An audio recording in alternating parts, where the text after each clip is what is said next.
Hermanos, muy buenos días, un saludo a todos. Aquí desde California, tengo 7 de la mañana con 27 minutos. Un saludo a todos, hoy día es día del Señor. Y vamos a empezar nuestro día con una lectura de la palabra de Dios. Dice así la palabra de Dios en el Salmo 121. Salmo 121 dice: levantaré mis ojos al monte. ¿De dónde vendrá mi auxilio? Mi auxilio viene de la presencia de Yahweh, que hizo los cielos y la tierra. No entregará tu pie al terror, ni se dormirá tu protector, porque no se adormecerá, ni dormirá el protector de Israel. Yahweh es tu protector. Yahweh te cubrirá con la mano derecha. El sol no te dañará de día, ni la luna de noche. Yahweh te protegerá de cualquier mal. Yahweh protegerá tu alma. Él cuidará tu salida y tu entrada desde ahora y para siempre. Amén. Vamos a orar. Padre Celestial, gracias por tu amor y tu misericordia en este día. Que tu gracia y tu amor nos acompañe y que tu Santo Espíritu siempre nos guíe a tierra de rectitud. Señor, que nuestra mente, corazón y alma esté concentrado hoy y que nada nos perturbe ni nos distraiga. Y escuchemos tu palabra. En el nombre de Jesús. Amén. Muy bien, hermanos. Vamos a abrir la Biblia en Hechos capítulo 13. Libro de Hechos en el capítulo 13. Vamos a leer los versículos del 17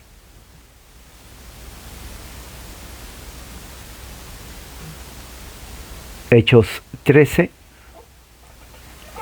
del 17 en adelante.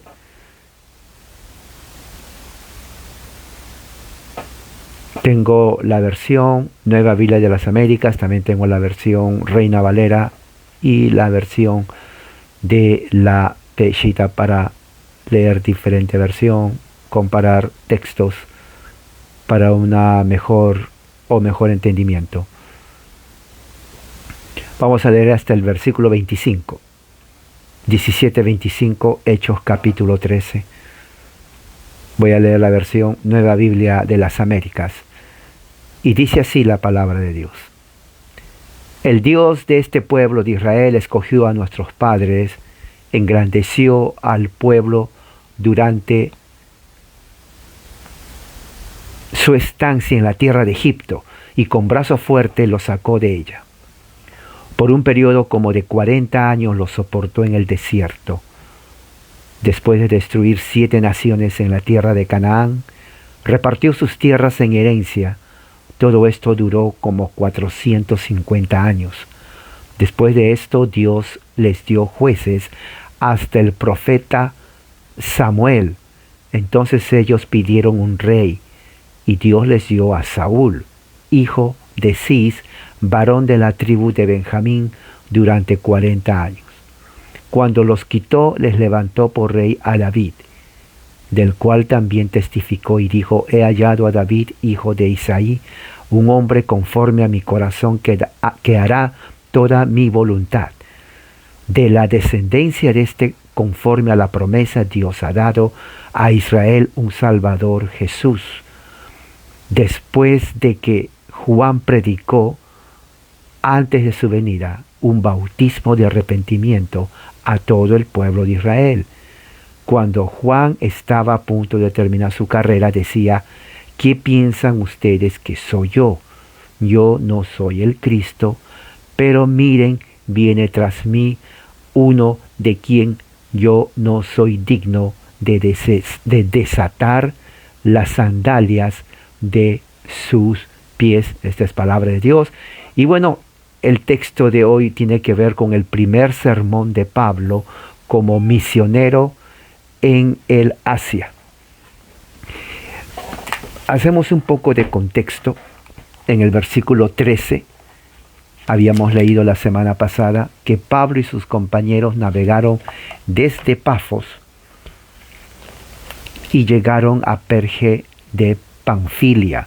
Pafos es un puerto que está en la isla de Chipre o Cipres, dependiendo cómo lo lea usted. Es la misma isla. Entonces de Pafos va para el norte, también navegando, llega al puerto de Perge, que está en Asia Menor, a la entrada, como dice aquí, de Panfilia. Panfilia es una provincia en donde está el puerto de Perge, junto al puerto de Atalía. Prácticamente está junto a todas las ciudades que Pablo va: Colosas, Laodicea, Filadelfia, Sardis, Esmirna, Tiatira, Efesios. Prácticamente son las ciudades en donde el apóstol Pablo, unas décadas después, escribe su carta a las 7 iglesias, y que nosotros tenemos el último libro que se llama Apocalipsis. Entonces Pablo llega ahí, más o menos en el año 50 y algo, llega y comienza su viaje misionero. Luego de allí, entra a una sinagoga, dice versículo 15, y le dan la oportunidad de leer la ley y los profetas. Habíamos dicho que las sinagogas, ellos entran un sábado, día de reposo, y luego les hacen sentar al frente, y tenían estaba dividido el servicio, la liturgia de la sinagoga en 3 partes: la lectura de la ley, ¿no?, la lectura de los salmos, y luego viene el midrash. El midrash viene a ser la exposición de la palabra de Dios. Entonces, cuando leen, el oficial de la sinagoga, que generalmente era un rabino, ellos reconocen a Pablo y le dicen: hermanos, si tienen alguna palabra de exhortación al pueblo, pasen al frente. Entonces Pablo, entrenado por años en la mejor escuela teológica de Jerusalén, ¿no?, el gran Gamaliel, escuche bien esto, Gamaliel, puede hacer Google y ver quién fue Gamaliel. Allí fue entrenado Pablo, y Pablo sobresalió de entre todos los estudiantes como el mejor en ley, diríamos, del Antiguo Testamento y también del Talmud. Pablo tenía un oficio dentro del Sanedrín como de un abogado, de un fiscal de la nación de Israel. Él era una persona versada en la ley y la teología hebrea. Tenía autoridad, Pablo. Fue él el que aprobó la muerte de Esteban. Por eso él estuvo ahí, representando legalmente al Sanedrín. De él dependía que muera o no muera Esteban a través del método de la lapidación, o sea, piedras. Él aprobó su muerte y por lo tanto era ley, porque él era el fiscal de la nación, del pueblo de Israel, del Sanedrín. Entonces él se entrenó bajo los pies del gran Gamaliel, doctor de la ley en Israel y muy reconocido. Josefo habla de Gamaliel. Le recomiendo que compre su obra de Josefo, porque Josefo habla de él. Entonces, como lo reconocen, le dicen: Pablo, pasa al frente. Y Pablo, como conocía la ley al revés y al derecho, no tenía ningún problema en explicar al ser midrash. ¿Qué significa midrash? Midrash significa exposición de la palabra, exposición de la ley en una forma ordenada. Y eso es midrash. Y eso toma años, no semanas, años de estudio. Él tenía que conocer todo y conocía absolutamente todo. O sea, no era un neófito que no sabía qué estaba hablando. Él sabía lo que estaba hablando. Entonces, él pasa al frente y dice con su señal, versículo 16, hermanos, en una forma de llamar a los hermanos en postura y decirles, voy a empezar a hacer midrash. Midrash es exponer la palabra de Dios exegéticamente, parte por parte, lo que se llama exposición de la palabra de Dios, lo que se llama exposición. Eso es midrash. Versículo 16 empieza así, hombres de Israel y los que temen a Dios. Dos cosas importantes que vemos ahí es a quién se está dirigiendo Pablo y de qué está hablando. Número uno, se dirige a los hombres de Israel. Cuando dice los hombres de Israel, sabemos que está en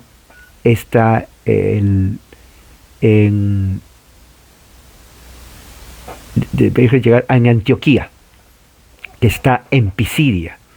O sea, de Perge fueron a Antioquía, que está en Pisidia. Ahí está la concentración, había una gran concentración de judíos de habla griega. Habían sinagogas en Antioquía de Pisidia. No se confunda con la Antioquía de Siria, que es diferente. Esta es la Antioquía de Siria, en el Asia. ¿Y qué es lo que sucede?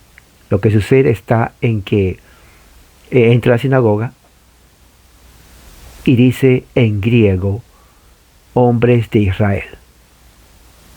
Hombres de Israel. Se está dirigiendo a los israelitas, a los judíos que observaban la ley, que creían que Moisés, en la ley de Moisés, descendientes de Abraham, y los que temen a Dios. ¿Quiénes son los que temen a Dios? Los que temen a Dios eran los prosélitos gentiles que no fueron circuncidados, pero que temían al Dios de Israel. Que temían al Dios de Israel. Ellos no tenían participación, pero creían en Yahweh. Creían en las escrituras hebreas. Ellos leían la ley de Moisés. Ellos participaban en las oraciones, en los ayunos participaban. A ellos se les llamaba temerosos de Dios. A ellos se les llamaba temerosos de Dios. ¿Qué más? Entonces sabemos que Pablo está hablando a dos grupos. Primero, los hombres de Israel, los judíos, y dos, a los temerosos de Dios o prosélitos. Los dos grupos. Y lo hablaba en el idioma griego, porque estaban en el Asia Menor. Y a partir de ahí, Pablo comienza a expandir su ministerio. Versículo 17 dice, el Dios de este pueblo de Israel. Entonces nos está diciendo ahí, ¿de qué está hablando? Está hablando del Dios. ¿Pero cuál Dios? Sabemos que dentro de la cultura pagana, ¿no? Dentro de la cultura pagana, el pagano creía muchos dioses, ídolos. Ellos en su casa tenían cantidad de estatuas, figuras de ídolos para todo tipo de ocasión. Entonces los gentiles cuando vienen al Señor, a Jehová, el judío no cree eso. El judío no tiene estatuas, no hay ídolos en las sinagogas, no hay figuras, absolutamente nada. Entonces hay un cambio. Hay un cambio en liturgia, hay un cambio del concepto. ¿Quién es Dios? Ya Dios no es una figura, no es una estatua, y no hay dioses para cada ocasión, porque ellos tenían Dios para la fortuna. De ahí vienen todas las diríamos, costumbres paganas que hoy en día existen, viene de ahí. Tenían Dios de la suerte, el Dios de la fortuna, Dios del trabajo, Dios del sol, de la luna, de las estrellas, Dios personal, Dios de la familia, Dios del pueblo, Dios de la provincia, de la guerra, de la paz, etcétera, etcétera, etcétera, etcétera, Dios de todo tipo. Entonces, cuando Pablo se dirige, dice, voy a hablar de Dios, pero especifica cuál Dios. Dice, el Dios de este pueblo. Ahora, cuando dice este pueblo, la idea es pacto, pactual. Entonces, el Dios que está hablando Pablo no es cualquier Dios. El Dios que está hablando Pablo es el Dios que se revela en Génesis capítulo 12, cuando dice, entonces Yahweh dijo a Abraham,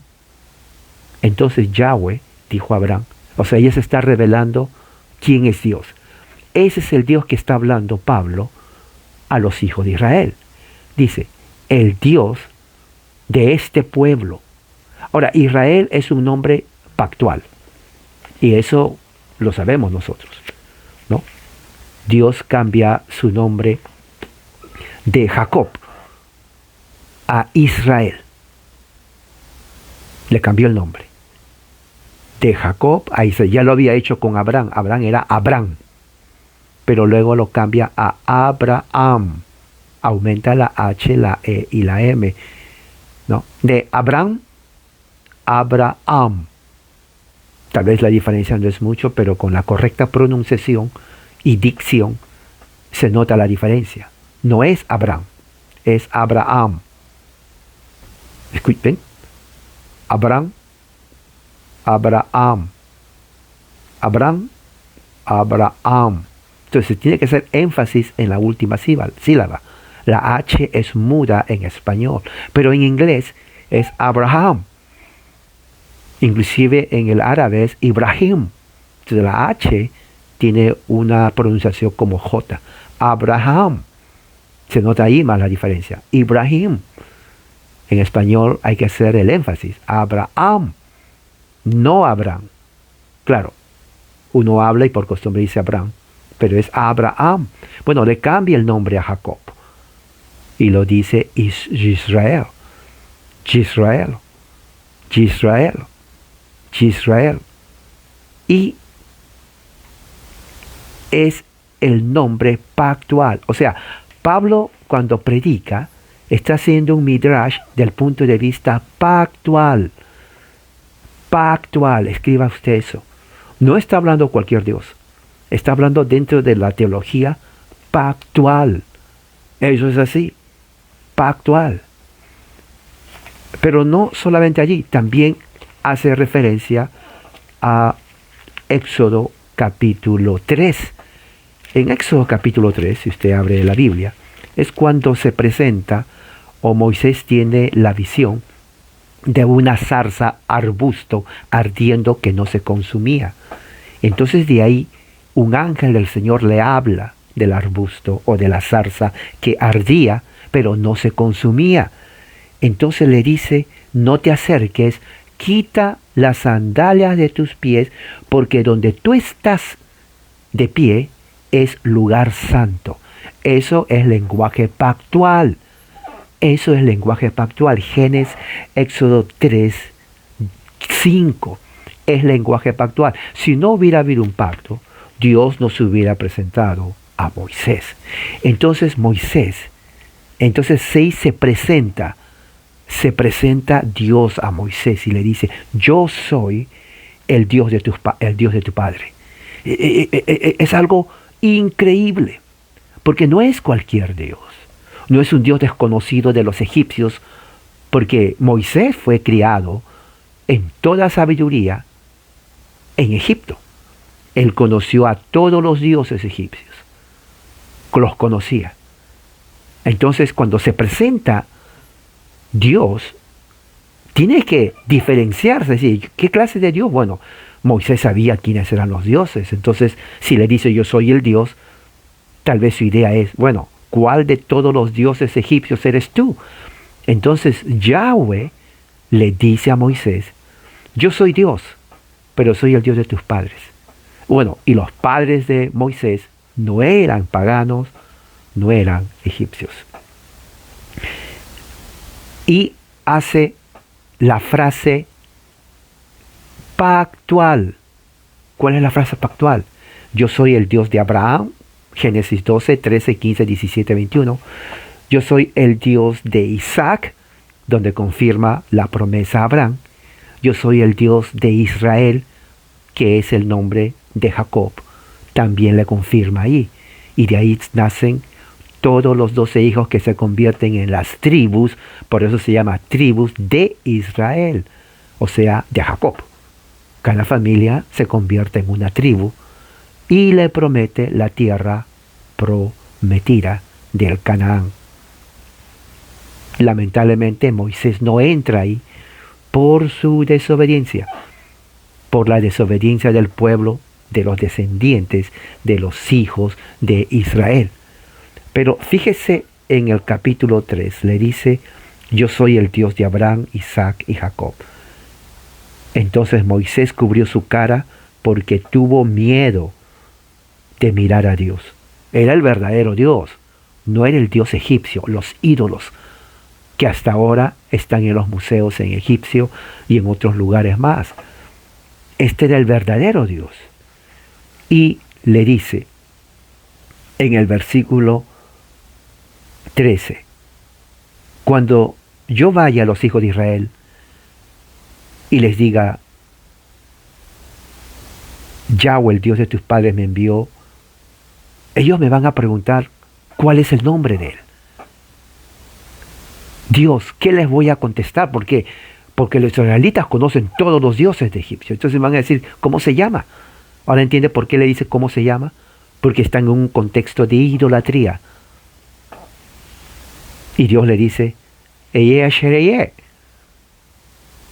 Tú les dirás, Eye Ashereye te envió. Porque Eye Ashereye significa, yo soy el que soy. Es un verbo que no tiene tiempo, que muchos lo traducen, por ejemplo, yo seré el que seré. Otros lo traducen, yo he sido, soy y el que seré te ha enviado. Eso significa Eye Ashereye, que viene a ser la raíz de la palabra Yahweh. Eye, que viene a ser la raíz de la palabra Yahweh. ¿No? Yahweh viene a ser prácticamente una contracción de el nombre de Dios. Entonces le dice, tú les dirás, Eye te he enviado. Es el nombre pactual.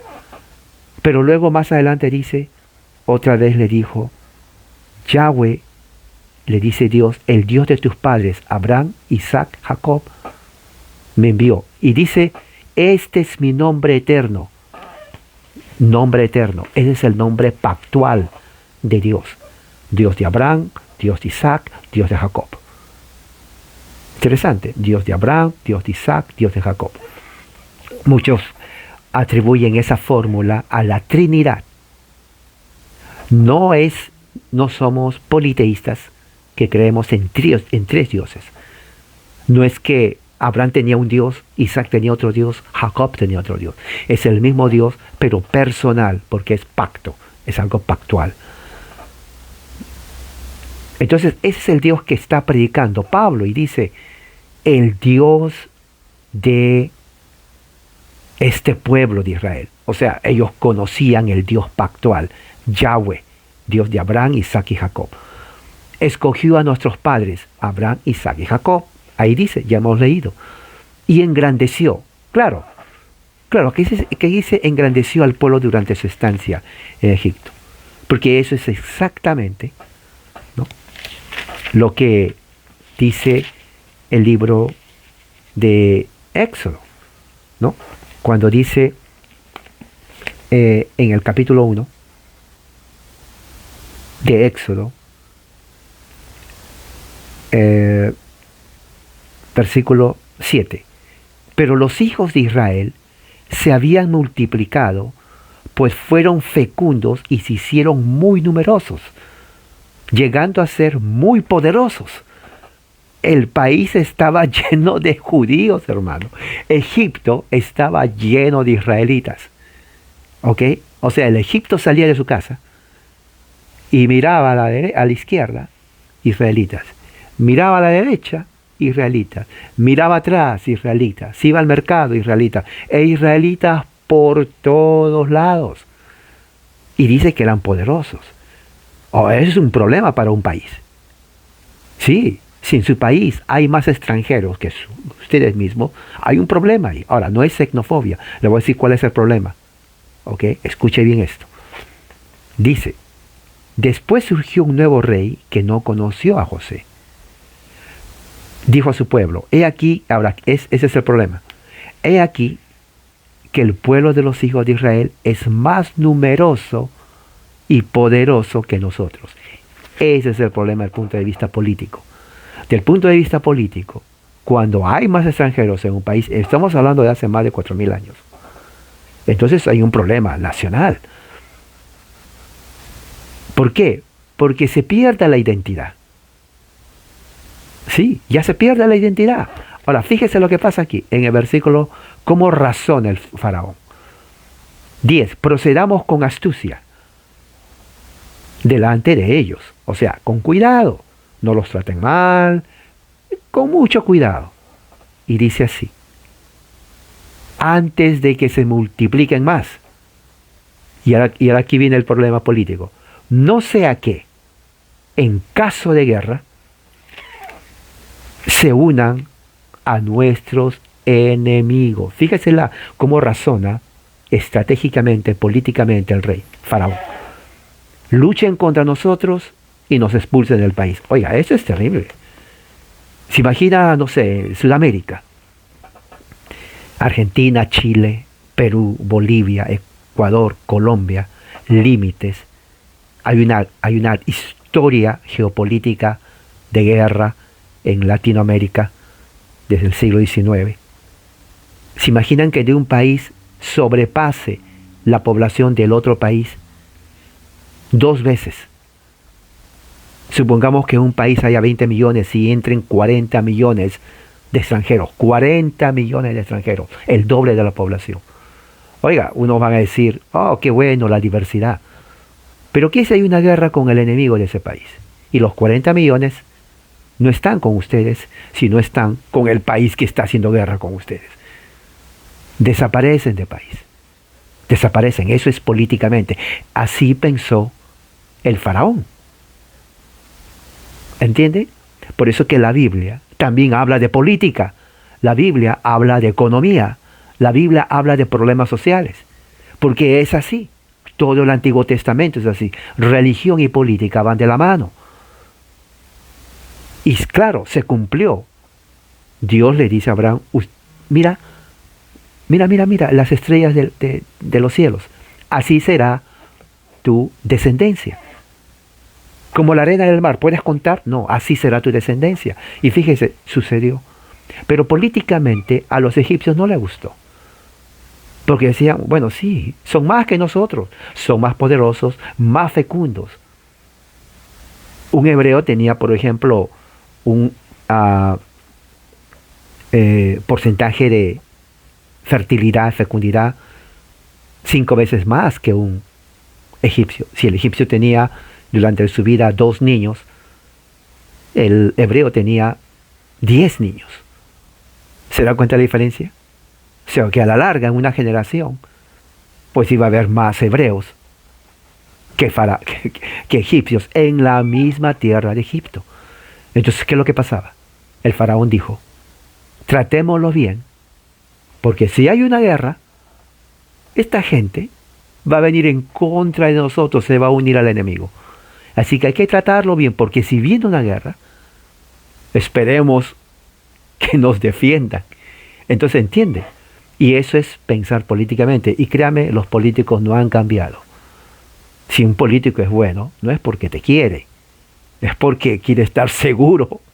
¿Me entiendes? O sea, claro, no vamos a entrar en política, pero tiene que ver con política. ¿Ok? Igual como sucedió en el año 70, cuando Roma invadió Jerusalén, ¿se acuerda? En el año 70 el general Tito destruye el templo. Los israelitas, los judíos, pensaban que los cristianos judíos se iban a unir a ellos, peleando contra los romanos. No lo defendieron los cristianos judíos. Ellos fueron a los montes y se escondieron. Bueno, Jesús les dijo eso. Cuando vean que se acerca, huyan a los montes. Los cristianos no pelearon contra Roma, no ayudaron a los judíos, se fueron a los montes, se escondieron. Eso es muy importante que se sepa eso. Entonces, ¿qué es lo que dice aquí? Dice entonces que se engrandeció el pueblo durante su estancia en Egipto y con brazo fuerte lo sacó de allí. Bueno, brazo fuerte, todos sabemos la historia ¿no? de Israel, cuando Dios libera, ¿no?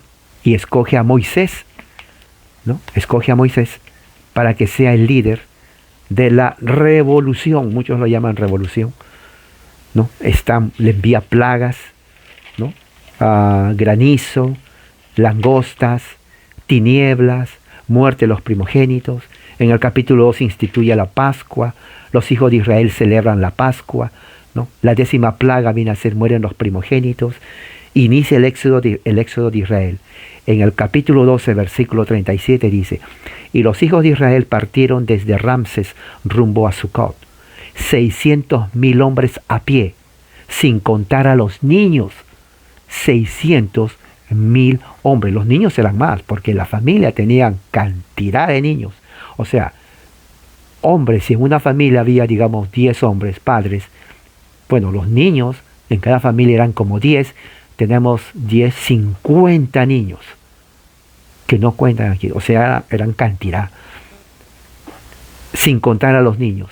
Además, junto con ellos subió una inmensa multitud mixta. ¿A qué se refiere mixta? Parece que no solamente salvaron a los egipcios, sino también a otros que eran esclavos de los egipcios, se unieron a los judíos. Y dice, con sus ovejas. Ahora, no tenían 10 ovejas, tenían miles de ovejas. Y ovejas gordas, bien alimentadas. Sus bueyes, ganado en gran cantidad. Oiga, ganado en gran cantidad. Se imagina, nomás imagínese, no sé, un prado lleno que 50,000 ovejas, unos 100,000 ganados, y la gente y los niños. Era increíble. No había teléfono celular, porque créame, hubieran tomado fotos con los teléfonos celulares. La vista era impresionante. Era algo más allá de lo que uno puede entender. Hay fotos. He visto fotos en Google de la tierra en Turquía, ¿no? Que es parte bíblica, Turquía. Oiga, es increíble la cantidad de ovejas. Y las ovejas de Turquía no son las ovejas de esta parte del hemisferio americano. Son diferentes. No, de veras, son muy diferentes las ovejas. Bueno, ese tipo de ovejas son las que salieron de Egipto. Increíble.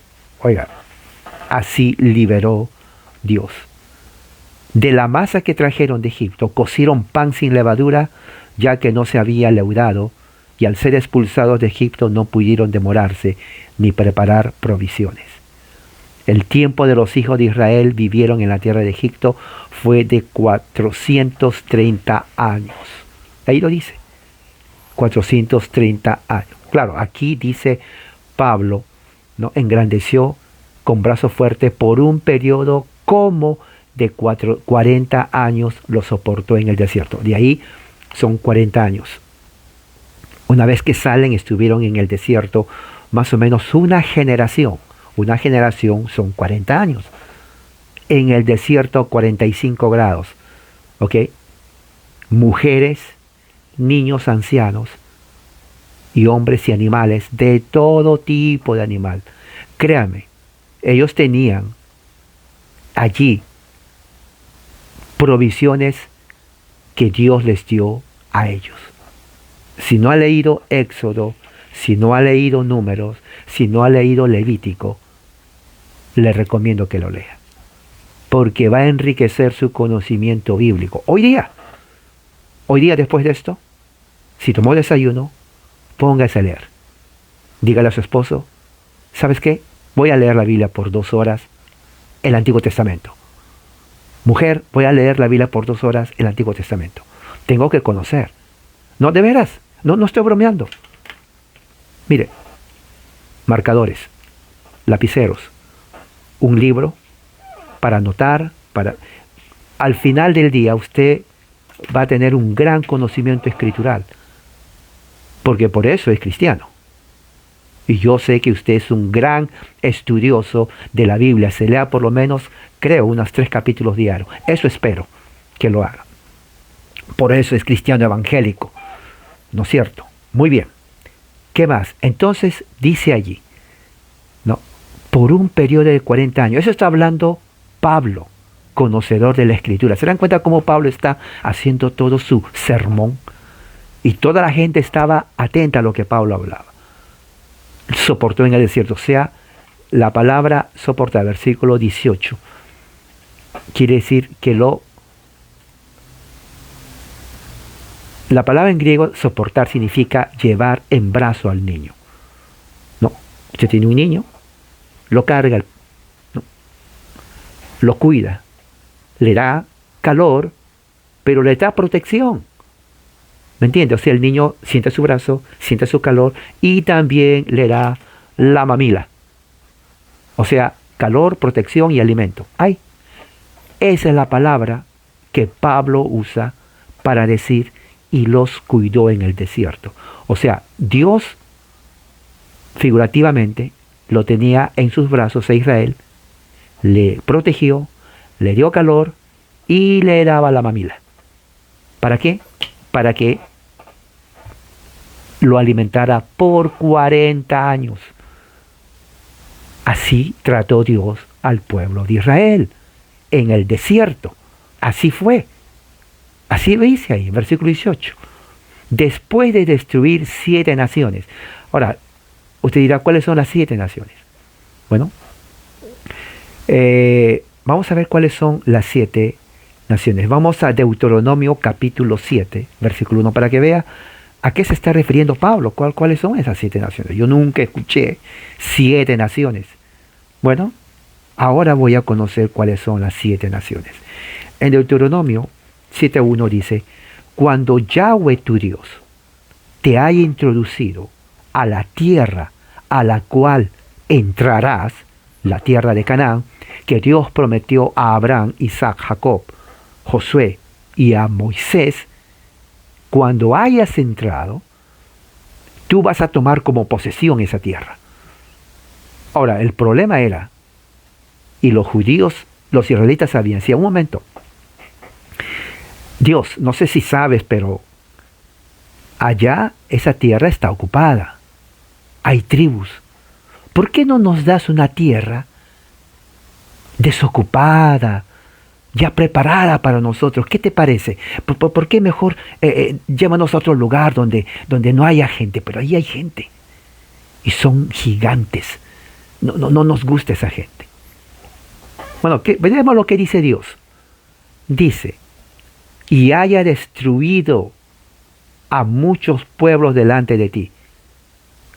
O sea que, déjame entender. O sea que tú estás diciendo, Dios, que tenemos que invadir a ese lugar. O sea que nos estás diciendo que vamos a sacar a esa gente cuya tierra les pertenece a ellos, porque los comunistas, los marxistas, los socialistas, y muchos dicen que no hay que invadir a las naciones, porque eso es imperialismo. Por eso le echan la culpa a Estados Unidos, le echan la culpa a Inglaterra, le echan la culpa a muchos países, porque dice que ellos también invaden y no podemos. Tenemos que respetar los derechos de los pueblos, su hegemonía.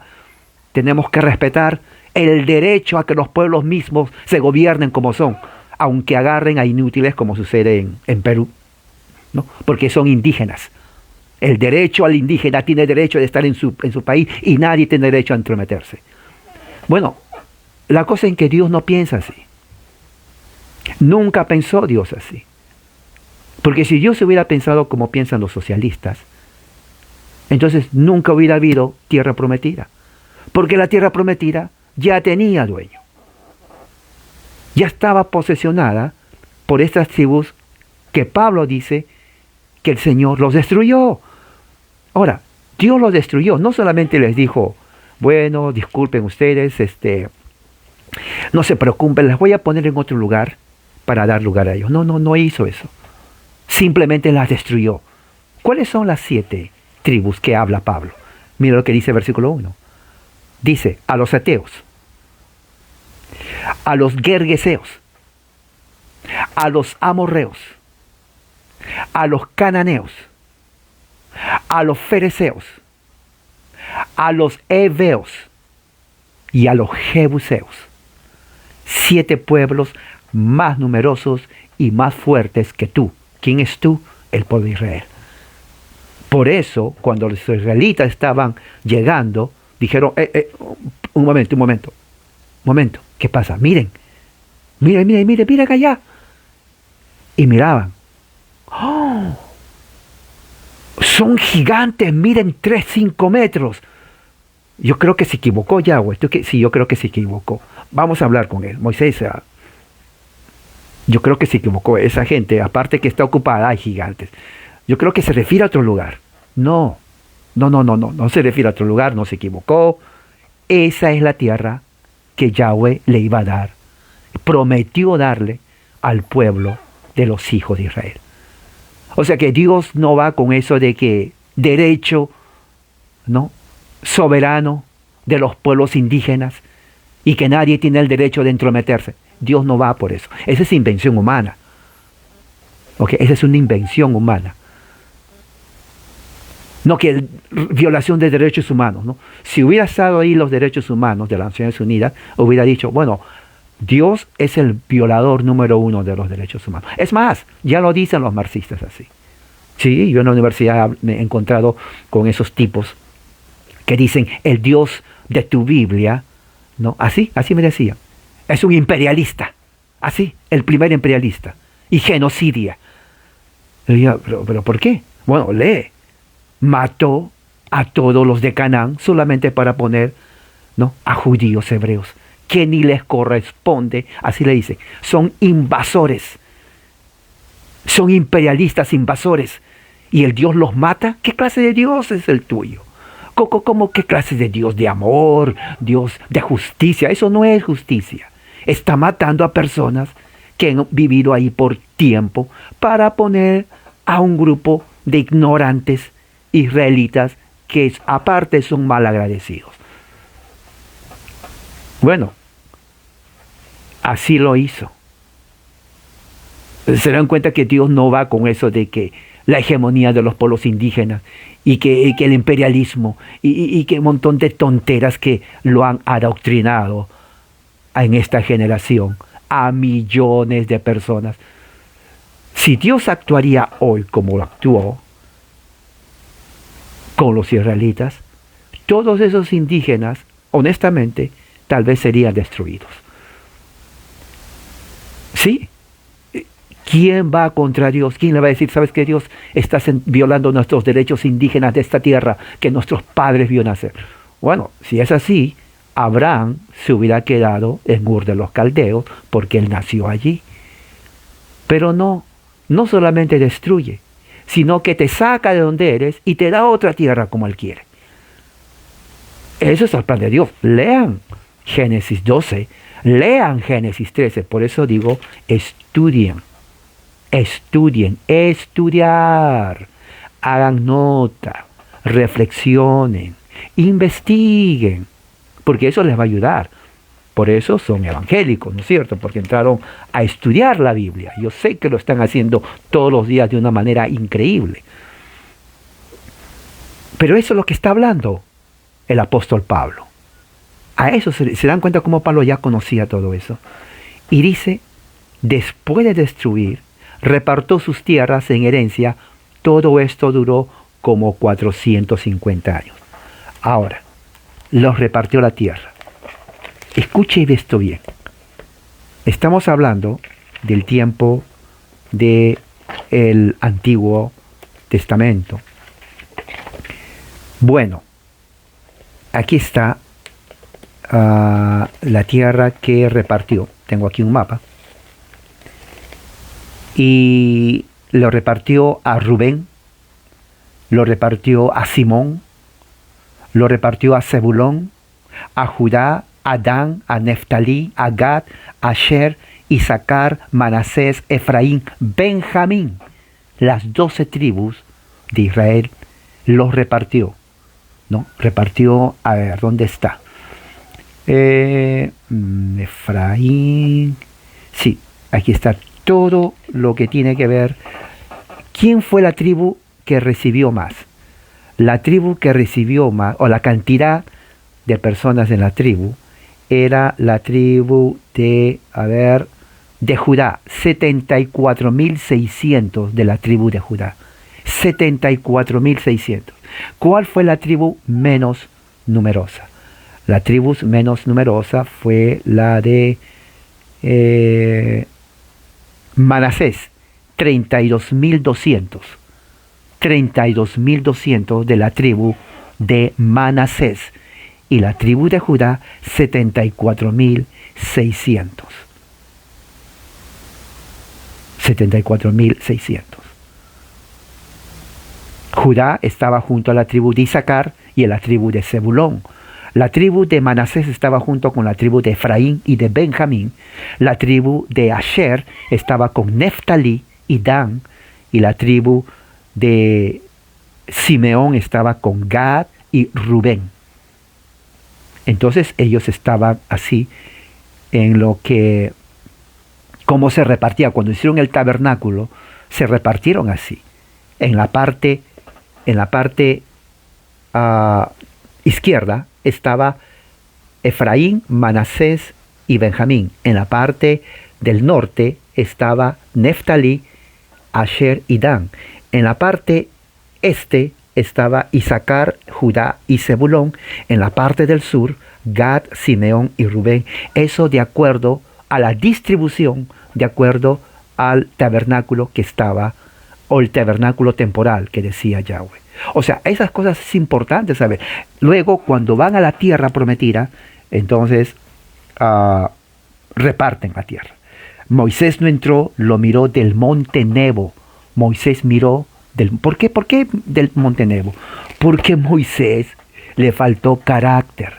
Moisés cayó en la trampa de los israelitas y Dios le dijo, tú y ellos lo van a mirar de lejos, porque tú me desobedeciste. No, con Dios no se juega. Sí miró, pero no entró, no puso los pies en la tierra prometida. Lo miró de lejos. Lo miró de lejos. Fue otra generación que iba a entrar, la generación de Josué, con una generación nueva de israelitas, entraron a la tierra prometida. Eso es lo que está hablando el apóstol Pablo a los judíos en Antioquía de Pisidia. 20. Después de esto Dios les dio jueces hasta el profeta Samuel. Entonces ellos pidieron un rey y Dios les dio a Saúl, hijo de Cis, varón de la tribu de Benjamín, durante 40 años. Si se dan cuenta, 40 años es un número muy común en las escrituras, al igual que el 7, ¿no? 70 veces 7 son 7 por 0, 0, 7 por 7, 49, 490 veces tienes que perdonar, dijo Jesús. Si perdonas 491, ya no sirve ese perdón. Bueno, en realidad Jesús no se refería a eso. No es que vamos a contar, hoy ya tengo 300 veces perdoné a la misma persona, te falta 150 y se acabó. No es eso. Lo que Jesús está diciendo es que siempre tenemos que perdonar. Eso es lo que está diciendo. Pero siempre es como el milenio. Muchos dicen, tiene que ser un milenio. Pero milenio en las escrituras no implica 1000 literalmente, sino implica un cierto número de tiempo indeterminado. Pero es otro tema que vamos a hablar después. Pero aquí está hablando de que Dios le dio jueces. Y claro, los jueces que en el versículo 20 que dio Dios, ¿no? Por 400 años les dio jueces. Ahora, muy importante eso está en el versículo 20. Vamos a ver.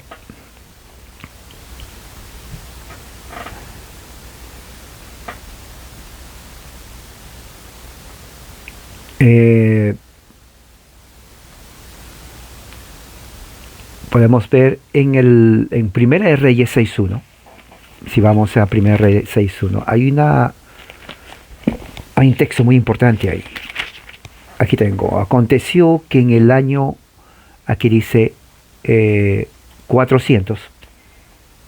80 del éxodo de los hijos de Israel de la tierra de Egipto, al cuarto año del reinado de Salomón sobre Israel, en el mes de Iar, que es el segundo mes, él empezó a construir la casa de Yahweh.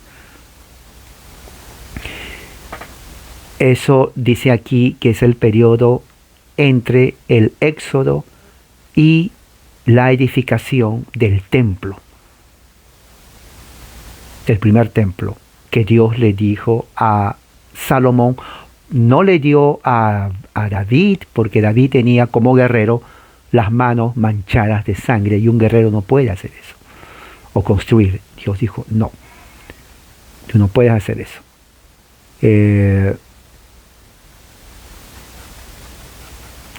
Se piensa que la distribución de la tierra al pueblo de Israel fue en el año 1444 antes de Cristo. Claro, hay números, varían. Ustedes van a ver que diferentes personas ponen diferentes números en cuanto a fecha. Eso es común porque no hay registros. Eso es muy común en cuanto a fechas. Algunas fechas son, diríamos, factores de tiempo. ¿Qué es un factor de tiempo? Un factor de tiempo o identidad de tiempo es el año que nos ayuda a nosotros a hacer una computación en cuanto al periodo de lo que la Biblia habla. Y es muy importante saber eso. Sí, es muy importante saber eso. Por ejemplo, Josefo, el gran historiador judío del tiempo, que narra también la destrucción de Jerusalén, lean a Josefo, él dice que entre del éxodo a la construcción del templo de Salomón son 592 años. Muchos ponen en duda ese número, pero solo es lo que él dice.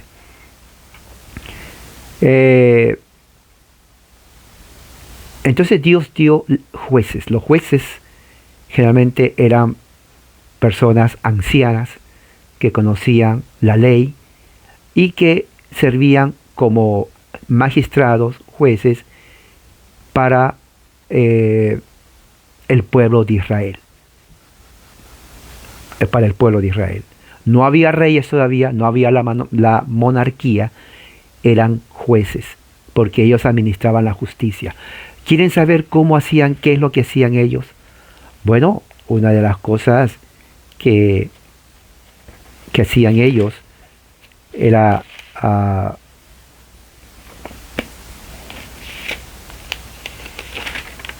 cuando está en Levítico.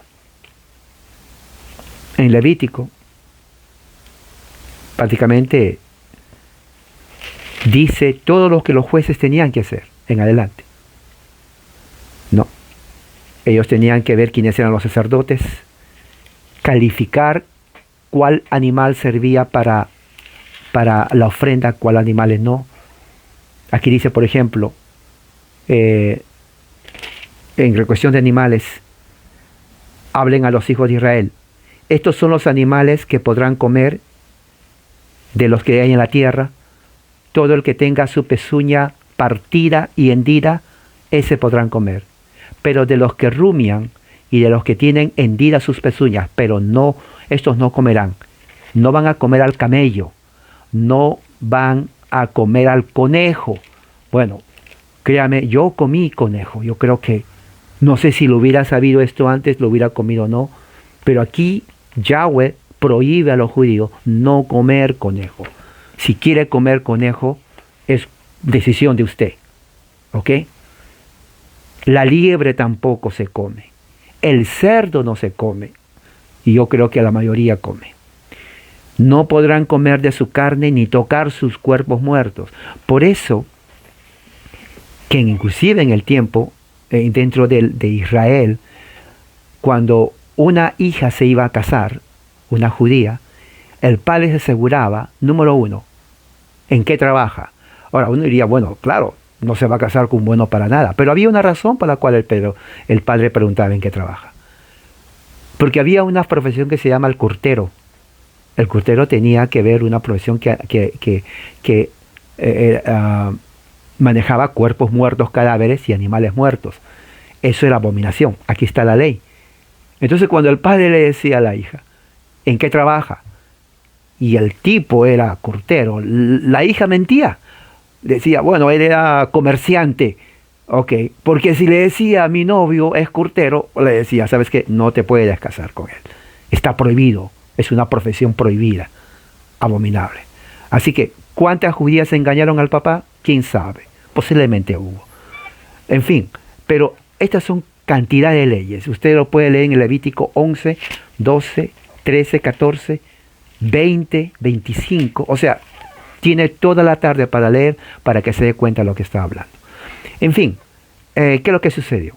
Entonces les dio hasta el profeta Samuel. ¿No? Hasta el profeta Samuel. Y también tiene que ver con el libro de los jueces.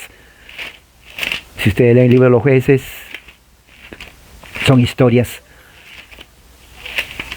después de Josué, jueces, libro de los jueces, muerte de Josué, y viene Débora, ya hablé de Débora, quién fue Débora, juez de Israel, ¿no? Gedeón, Abimelech, Gedeón, ¿qué más? Surgimiento de Jefte, Sansón, todos saben la historia de Sansón, ¿no? Sansón y Dalila, la historia dice de amor de la Biblia. Dice que hay una historia de amor en la Biblia, es Sansón y Dalila, pero habrá sido un amor amargo porque le traicionó por el pelo largo. Venganza, muerte de Sansón y todo eso, hasta Samuel. Y increíblemente Samuel es el libro que sigue. Ana pide un hijo a Yahweh. También hablé de Ana. Tengo ahí mi video acerca de cómo Ana, y también nos explica cómo eran estos de entregar, de hacer votos al Señor. Entonces con esto vamos a quedarnos aquí.